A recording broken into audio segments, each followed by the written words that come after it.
Welcome to the baile, bitch. Hyundai HB20. O cliente trouxe seu veículo aqui na VigCar para fazer a troca do par de kit do amortecedor dianteiro e a troca do par de kit do amortecedor traseiro. Amortecedor novo montado. Torque das porcas inferior do amortecedor. Torque da porca superior da bieleta. Amortecedor velho estourado e amortecedor novo montado. Torque da porca inferior do amortecedor traseiro. Torque dos parafusos superior do coxim do amortecedor traseiro.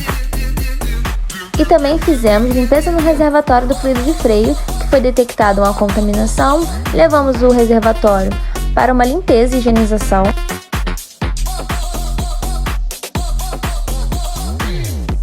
O reservatório foi higienizado. Fizemos a aplicação do fluido de freio novo.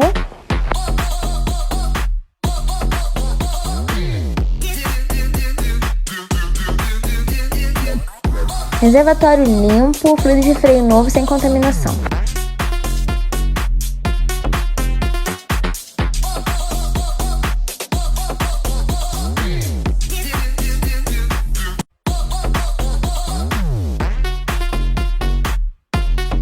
Finalizamos o veículo com o torque correto para entregar o carro em perfeito estado para o cliente.